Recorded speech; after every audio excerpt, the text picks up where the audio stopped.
Friends, welcome to my channel. അപ്പോൾ ഇന്ന് ഞാൻ ഉണ്ടാക്കാൻ പോകുന്നത് ഒരു സ്പെഷ്യൽ ഷേക്ക് ആണ്, അലൈൻ ഷേക്ക്. ഇത് ഞാൻ ഇവിടെ അലൈനിലുള്ള ഒരു ജ്യൂസ് ഷോപ്പിൽ നിന്ന് കുടിച്ചതാണ്. അവിടെ നിന്നാണ് എനിക്ക് റെസിപ്പി കിട്ടിയത്. അപ്പോൾ വളരെ ടേസ്റ്റി ആണിത്. ഞാൻ കുടിച്ചതുകൊണ്ട് മാത്രം പറയുന്നില്ല, ഞാൻ പലതവണ ഇത് ഉണ്ടാക്കി നോക്കിയിട്ടുണ്ട്. അപ്പോൾ ഈ ടേസ്റ്റി ആയിട്ടുള്ള അലൈൻ ഷേക്ക് എങ്ങനെയാണ് ഉണ്ടാക്കേണ്ടതെന്ന് നമുക്ക് നോക്കാം.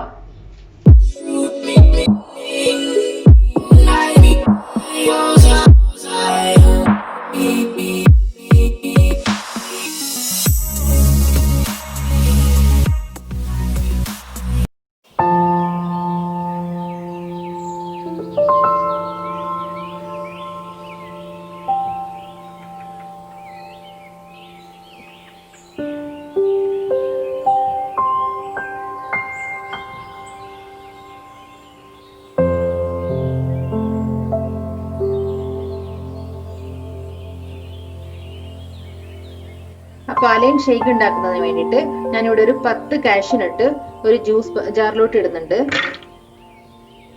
പിന്നെ ഒരു 10 പിസ്ത, പിന്നെ ഒരു 10 ബദാം. ഈ ബദാം ഞാൻ ഓൾറെഡി വെള്ളത്തിൽ കുതിർത്ത് വെച്ചതാണ് കുറച്ച് സമയം, എന്നിട്ട് അതിന്റെ തോല് കളഞ്ഞിട്ടുണ്ട്. പിന്നെ ഞാൻ ഇടാൻ പോകുന്നത് കുറച്ച് പഞ്ചസാരയാണ്. ഇതിന് പ്രത്യേകിച്ച് അളവൊന്നുമില്ല, നമുക്ക് മധുരം നോക്കിയിട്ട് വേണമെങ്കിൽ ഇത് പിന്നെ ചേർക്കാം.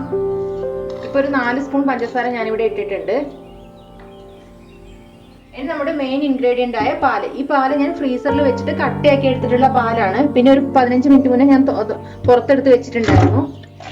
അപ്പൊ ഞാനിതൊരു സ്പൂൺ കൊണ്ട് ഇങ്ങനെ ഇതിന്റെ കട്ട ഒന്ന് ഉടച്ചെടുത്തിട്ടുണ്ട്. അല്ലെങ്കിൽ നമുക്ക് ഈ ആദ്യം തന്നെ ഇതിന്റെ കട്ട ഉടച്ചിട്ട് ജാറിലോട്ട് ഇട്ടാലും മതി. ഇനി നമുക്കിതൊന്ന് അടിച്ചെടുക്കാം നന്നായിട്ട്. അപ്പൊ ഇത് ഞാനിവിടെ നന്നായിട്ട് പാൽക്കട്ടയും നട്ട്സ് ഒക്കെ കൂടെ അടിച്ചെടുത്തിട്ടുണ്ട്. ഇനി അതിനകത്തോട്ട് എടുത്തു വെച്ചിരിക്കുന്ന 2 അൽഫോൺസ മാങ്ങ ഇടുവാണ്. നല്ല പഴുത്ത മാമ്പഴം വേണം കേട്ടോ. പിന്നെ ഇതിനകത്തോട്ട് ഞാൻ ഒരു 5 സ്ട്രോബെറി കൂടെ ചേർക്കുവാണ്. ഇനി ഇത് ഒന്നുകൂടെ നന്നായിട്ട് അടിച്ചെടുക്കട്ടെ. അപ്പൊ നമ്മുടെ മാമ്പഴവും സ്ട്രോബെറിയും ഒക്കെ ഇവിടെ നന്നായിട്ട് അടിഞ്ഞിട്ടുണ്ട്. ഇനി നമുക്ക് ഇതിനകത്തോട്ട് ചേർക്കാനുള്ളത്, ഇതിന്റെ മധുരം നോക്കിയിട്ട് കുറച്ചുകൂടെ പഞ്ചസാര ചേർക്കണം. ഇനി ഞാൻ ഇതിനകത്തോട്ട് ഒരു 3 സ്പൂൺ പഞ്ചസാര കൂടെ ചേർക്കുവാണ്. ഓരോരുത്തരുടെ മധുരത്തിനനുസരിച്ച് നമുക്ക് പഞ്ചസാരയുടെ അളവ് മാറ്റാട്ടോ, എടുക്കുന്ന പാലും അനുസരിച്ചിട്ട്. ഇനി ഞാൻ ഇതിനകത്ത് ചേർക്കാൻ പോകുന്നത് ഒരു ഇത്രയും അളവില് സ്ട്രോബെറിയുടെ ഐസ്ക്രീമാണ്. ഇതും കൂടെ ചേർത്താൽ നമ്മുടെ ഷേക്ക് നല്ല അടിപൊളി ടേസ്റ്റ് ആവും കേട്ടോ. അപ്പൊ നമുക്കിത് ഒന്നുകൂടെ ജസ്റ്റ് മിക്സിയിലിട്ട് കറക്കിയെടുക്കാം. അടിപൊളി ടേസ്റ്റി ആയിട്ടുള്ള അലൈൻ ഷേക്ക് ഇവിടെ റെഡി ആയിട്ടുണ്ട്.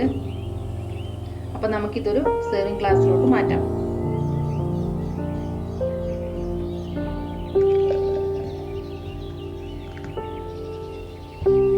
അതിന്റെ മുകളിൽ കുറച്ച് റെഡ് സ്ട്രോബെറി ഇടുവാണ്. പിന്നെ കുറച്ച് നട്ട്സ് എടുത്ത് വെച്ചിട്ടുണ്ടായിരുന്നു, അതും കൂടെ ഇടുവാണ്.